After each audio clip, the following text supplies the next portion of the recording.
The legitimacy of the Rockets' second seed status is suddenly in question. At the same time, the authenticity of Jimmy Butler's ability to rise in the springtime is not. Such is the latest summary of this first-round playoff series between Houston and Golden State, where the team that needed to qualify through the Sophie Play-in tournament is now in full command. It's 3-1 in favor of the Warriors, who Butler powered down the stretch of a suspenseful and snippy Game 4. Golden State had all the answers in the crucial moments of a game decided by 3 points. This could be a series where experienced Golden State is too much to handle, while the young Rockets are slowly discovering that there are steps to this playoff process. It all depends on Houston's response and whether it can learn quickly, because time is running out on their season. The Warriors finally witnessed the Jimmy Butler playoff experience, and it was as timely as it was welcome. This game was up for grabs, and it needed someone to emerge as the hero. Butler essentially said, "Why not me?" Is built for these kinds of games and moments. A pelvic contusion suffered in Game 2 that caused him to miss Game 3 was not an issue Monday. Even through 40 minutes, he scored 23 of his 27 points in the second half, 14 in the fourth quarter, and put the Warriors up for good with 3 free throws after Dillon Brooks, who jawed with Butler in the first half, committed a silly touch foul on a 3-point attempt. Now that he's healthy enough to play, the Warriors can expect more of this from Butler. "Just amazing," Warriors coach Steve Kerr said. Butler even had enough energy remaining in the final seconds to soar high and snatch a clutch rebound in heavy traffic off Alperen Sengun's game-tying attempt in the final seconds. Which leads us to here are 5 takeaways from a gut-checking 109-106 Warriors victory.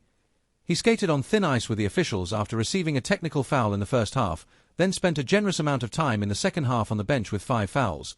But in the moment of truth, when it was time for the Warriors to get a critical stop, Draymond Green would, of course, be on the floor. On the Rockets' next-to-last possession, when the ball found Sengun, who damaged the Warriors all night for points, Green squared up and accepted the ISO challenge. It was 1-on-1 to decide the game. Sengun managed to get just inside the free-throw line and, with Draymond clinging to him, tossed his signature soft hook, which fell short. It was nothing new for Green, a finalist for and previous winner of the Kia Defensive Player of the Year award and one of his generation's best defensive players. Anyone who studied his stats in this game, 6 points, 8 rebounds, and 2 assists, and came away unimpressed didn't truly watch the only part of the game that really mattered. He played the last 7:51 of the game with 5 fouls and not only survived, but thrived. For Jalen Green, this series is slowly developing into a nightmare. For the third time in 4 games, the Rockets' leading scorer in the regular season was Vapor. He was on the bench Monday with the game up for grabs. That alone spoke volumes about Udoka's confidence in him. How many coaches would pull the plug on such an important source of offense? Green didn't give Udoka much choice. Green was flat and, even worse, meek. He took just 8 shots, which is also how many points he scored, none of which came in the fourth quarter. When he missed a shot, his body language sagged.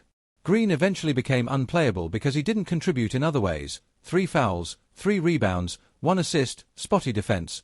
This was a game that begged for more.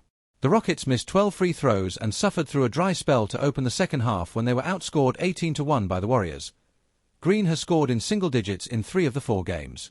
Even more, he mocked Draymond Green 2 nights earlier, after they exchanged words while leaving the floor. "Just talking," Jalen Green said.